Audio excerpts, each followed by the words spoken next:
Ya, bismillahirrahmanirrahim. Assalamualaikum warahmatullahi wabarakatuh. Apa kabar rekan mahasiswa semua? Semoga dalam keadaan sehat walafiat dimanapun berada.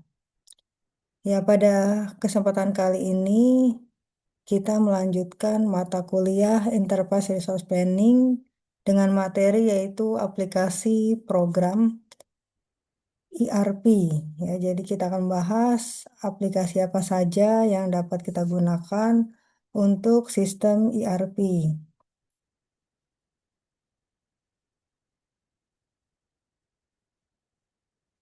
Ya, saat ini beredar bermacam-macam jenis software ERP dengan berbagai fitur, versi, skala, dan kemampuan dengan menyediakan sistem ERP untuk berbagai jenis industri.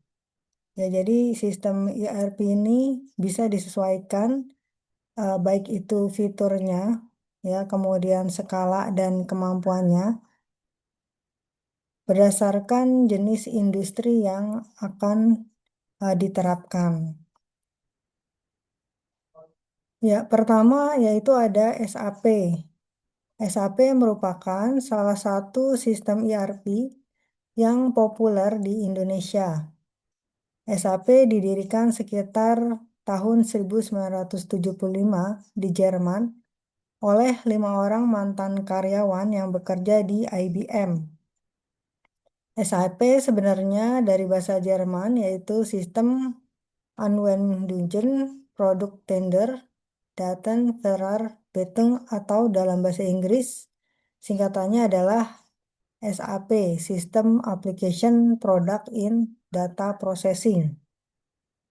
SAP terdiri dari modul-modul yang terintegrasi meliputi SAP ERP Enterprise Core, yaitu merupakan solusi aplikasi ERP, dan SAP Business Suite, yaitu merupakan paket aplikasi bisnis seperti SAP Customer Relationship Management, SAP Supply Chain Management, SAP Supplier Relationship Management, dan SAP Product Lifecycle Management.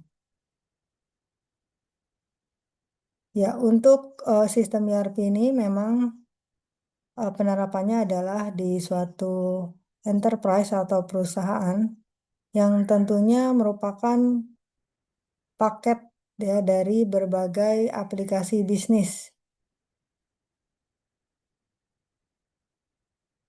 baik itu untuk hubungan dengan pelanggan yaitu Customer Relationship Management, kemudian untuk supply chain dan untuk supplier management.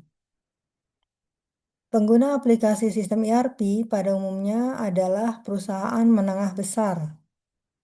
SAP merupakan pemimpin pasar di seluruh dunia dengan penguasaan pasar yang mencapai 65%. SAP kini menyediakan paket solusi ERP untuk perusahaan menengah kecil seperti SAP Business One dan SAP All-in-One. Di Indonesia sendiri, saat ini sistem SAP banyak digunakan dalam berbagai kombinasi modul, fitur, dan fasilitas oleh perusahaan besar seperti pada Garuda Indonesia, Telkom, PLN, Pertamina, Astra International, Astra Honda Motor, Indofood, Aqua Danun, Bentul Prima, Bank Mandiri, Ultra Jaya, Excel Komindo, Bluebird, Nippon Indosari Corp, Ranch Market Indonesia, Jamu Puspo, Zirex, dan lain-lain. Ya, pada awalnya memang SAP ini diterapkan pada perusahaan menengah besar. Ya, oleh karena itu di sini penggunanya ya sebagian besar adalah perusahaan-perusahaan yang menengah besar.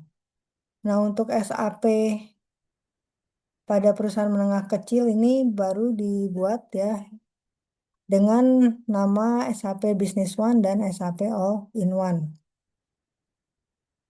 Ya, kalau kita lihat di sini ya pada sistem SAP untuk R3 ya untuk R3 sistem SAP R3 di sini merupakan integrasi dari berbagai sistem, yaitu financial accounting, controlling, asset management, project system, office and communication, industry solution, ya, dengan contoh A&D and oil.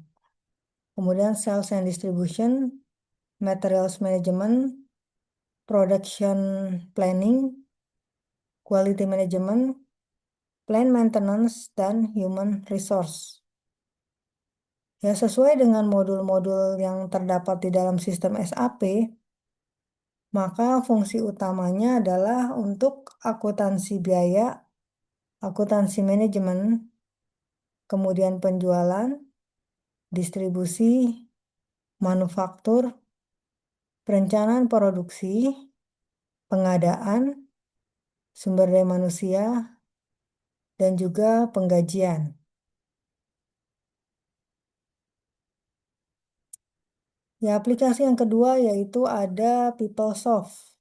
Ya, software PeopleSoft ini dikembangkan oleh perusahaan software yang cukup lama berkembang dan produknya sudah banyak digunakan oleh berbagai perusahaan terkemuka di dunia. Akuisisi PeopleSoft oleh Oracle makin menambah keberagaman produk Oracle dan memperluas dukungan Oracle terhadap semua pengguna produknya, baik produk database maupun aplikasi program. Ya, jadi software PeopleSoft ini diakuisisi oleh Oracle. Nah, produk-produknya mencakup modul HRMS, yaitu Human Resource Management System, yang terdiri dari payroll, benefit, human resource, pension administration, time and labor. Kemudian ada juga modul accounting and control yang terdiri dari general ledger, payables, receivables, asset management, project, budgets, expenses, dan cash management. Kemudian juga ada modul treasury management, modul material management, modul supply chain planning, modul service revenue management, modul enterprise performance management, modul procurement, dan modul project management. Ya, software berikutnya yang digunakan untuk sistem ERP adalah Oracle. Oracle Corporation didirikan tahun 1977 dan merupakan perusahaan software yang mengembangkan, membuat, memasarkan, dan mendistribusikan serta melayani software database dan infrastruktur software. Software yang dipasarkan meliputi application server, software kolaborasi, dan pengembangan. Sejak tahun 2004, perusahaan Oracle mengakuisisi salah satu perusahaan pengembangan sistem ERP terkemuka, yaitu PeopleSoft. Ya, tadi juga sudah dijelaskan bahwa software PeopleSoft diakuisisi oleh Oracle di tahun 2004. Sehingga perusahaan Oracle harus mampu mendukung berbagai jenis produk dan terus mengembangkan produk dan layanannya. Untuk Oracle e-Business Suite, ya, di mana di dalamnya ini mencakup modul finansial. Ya, dalam finansial, ya bisa terdapat menu-menu untuk planning, general ledger dan analyzer, kemudian untuk analisis, consolidation, expenditure management, billing and cash collection, cash management, dan asset management. Sementara pada modul chain management, ya di sini fungsinya adalah untuk strategic procurement, non-production procurement, strategic sourcing, katalog management, dan untuk project meliputi costing, billing, time and expense, serta activity management gateway. Sementara pada modul human resource, Human resource di sini untuk material manajemennya sendiri ya mencakup inventory dan purchasing. Sementara untuk manufacturing ya mencakup factory dan item definition, planning and simulation, materials management, production, cost management, dan integrated technology. Ya, software-software atau aplikasi yang tadi disebutkan, yang terdiri dari PeopleSoft, kemudian Oracle, dan SAP, merupakan software dengan kategori proprietary, ya, di mana untuk aplikasi proprietary tersebut, ya maka sistemnya ini sifatnya bukan open source, ya, berbayar. Nah, untuk software ERP yang open source ada Odoo yang merupakan salah satu penyedia jasa software ERP yang memiliki dua macam versi. Ini versi komunitas dan yang kedua adalah versi enterprise. Ya, versi yang pertama yaitu versi komunitas merupakan open source dan dapat kita lihat pada situs odoo.com secara langsung pada bagian community. Sementara versi eksklusif dapat dilihat pada situs Odoo tersebut ya yang menyediakan software intuitif, komplit, terintegrasi dan pastinya open source bagi pengguna dalam kegiatan bisnis.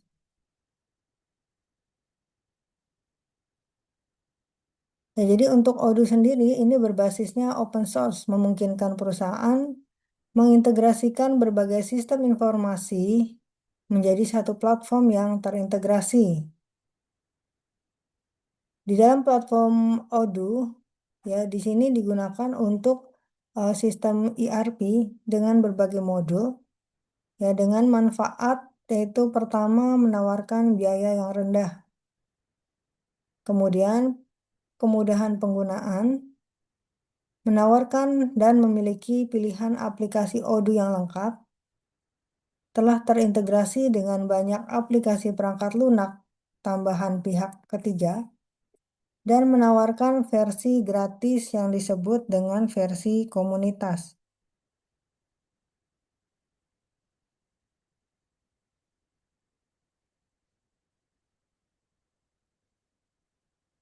Ya, di dalam software Odoo yang memiliki berbagai fitur. Ya, bisa digunakan untuk pembuatan website atau building standing website. Ya, jadi dalam aplikasi Odoo ini bisa terdapat fitur untuk membangun website, baik dalam bentuk website, e-commerce, blog, maupun forum. Ya, kemudian juga dapat meningkatkan penjualan. Modul-modul yang terlibat untuk penjualan yaitu ada modul CRM, point of sales, sales, dan subscription. Kemudian fitur lainnya yaitu untuk menjalankan operasional yang lebih baik. Modul yang terlibat yaitu ada modul project, warehouse, manufacturing, dan purchase. Kemudian fitur dari Odoo lainnya ada keuangan yang mencakup invoicing dan accounting. Kemudian juga ada human resource yang mencakup modul employees, kemudian recruitment, expenses, dan appraisal. Fitur lainnya ada untuk marketing yang meningkatkan marketing. Di sini ada email marketing, recruitment, expenses, dan appraisal. Ya, sejarah Odoo dimulai dari Tiny ERP tahun 2005 oleh Fabian Pinkers, seorang pengembang perangkat lunak asal Belgia. Pada awalnya, sistem ini dikenal dengan nama Tiny ERP.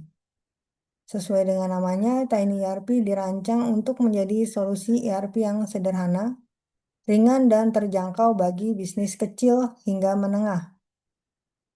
Pada masa itu, sebagian besar sistem ERP dipenuhi dengan lisensi mahal dan kompleksitas yang tinggi. Tiny ERP hadir untuk mengisi celah dengan menawarkan solusi berbasis open source yang memungkinkan bisnis kecil untuk mengelola operasi mereka dengan lebih efisien tanpa harus mengeluarkan biaya yang besar. Ya, jadi seperti yang sudah dijelaskan di awal, bahwa sistem-sistem ERP yang sudah ada yang merupakan software proprietary, ya, di mana program komputernya ini memiliki hak cipta dan kode sumbernya sepenuhnya dikendalikan oleh pembuat atau perusahaan pengembang. Pengguna yang tidak memiliki akses, ya, maka tidak bisa menggunakan software tersebut. Nah, di sini berbeda halnya dengan Odoo yang open source, maka di sini eh, softwarenya adalah closed source. Kode inti program tidak bisa dibuka untuk umum. Ya, tadi untuk SAP sendiri, ya, yang merupakan aplikasi proprietary ada SAP, ya, kemudian ada PeopleSoft dan Oracle. Nah, SAP sendiri ini didirikan tahun 1975 ya untuk perusahaan menengah besar.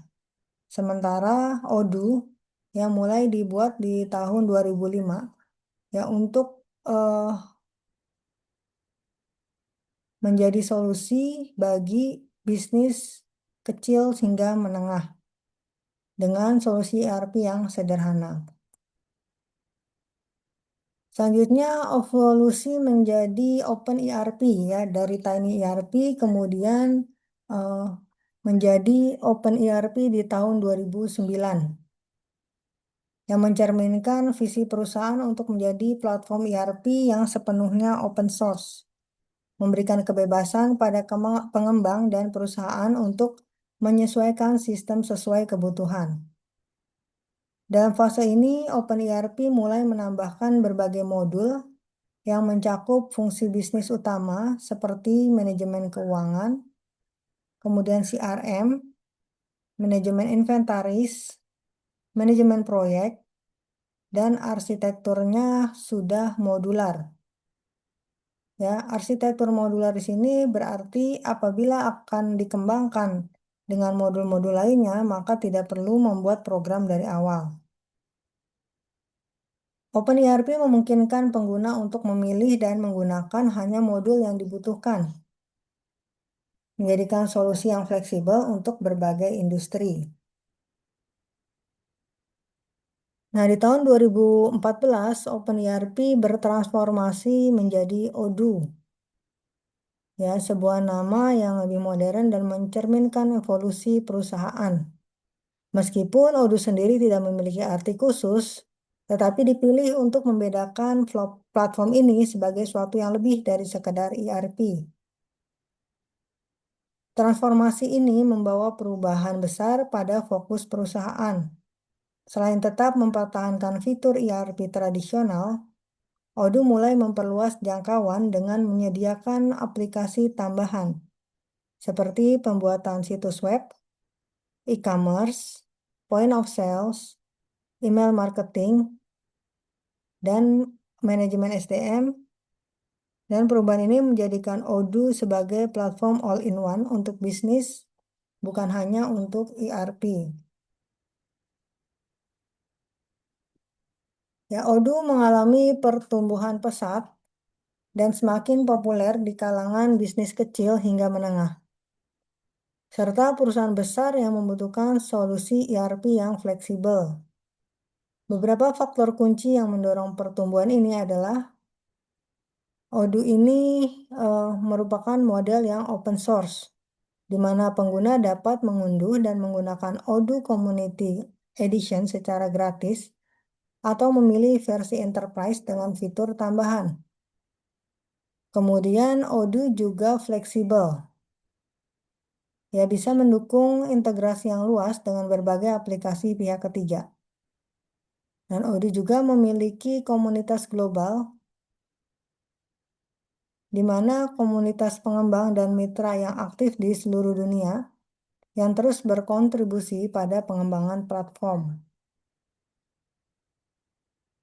Nah, di dalam sistem Odoo sendiri ya terdapat beberapa fitur ya tadi untuk operasional, untuk manufacturing, kemudian untuk communication, ya untuk marketing, human resource, finance, dan sebagainya.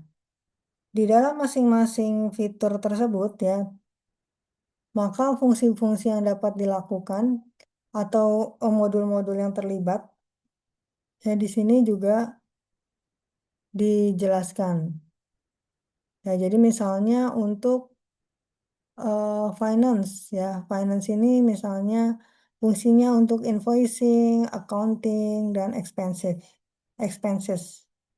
Kemudian pada human resource ya bisa fungsinya untuk rekrutmen, kemudian employees ya pengelolaan employees, ya kemudian untuk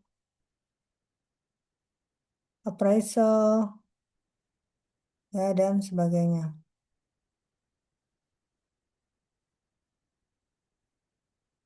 Baik, selanjutnya kita coba untuk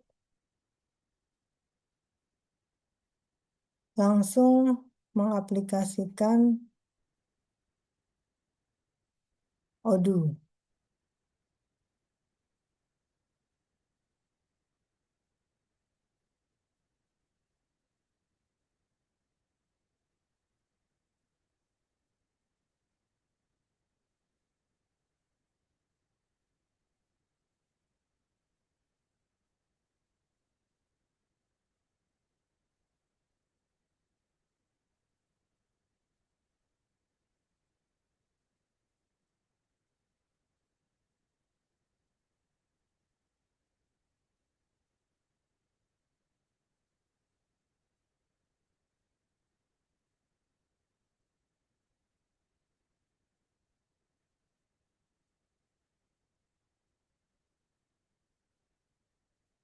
Ya, di sini pertama-tama kita ketikkan ya odoo.com.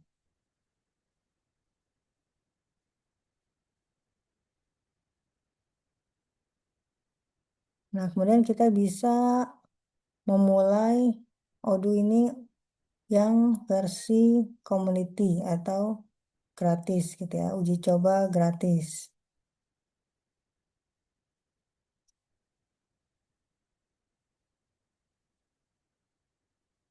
Nah, selanjutnya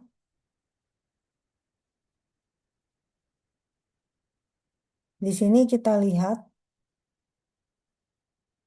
ya untuk di dalam aplikasi Odoo ini ya terdapat berbagai fitur ya ada website, sales, keuangan, layanan, produktivitas, supply chain, marketing, sumber daya manusia, dan penyesuaian.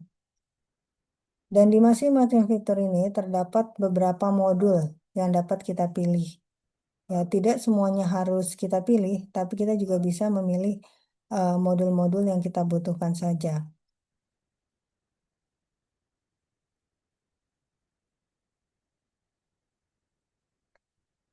Ya, selanjutnya di sini ya kita diminta untuk memilih bagian human resource dan memilih rekrutmen. Saya pilih yang human resource dan rekrutmen.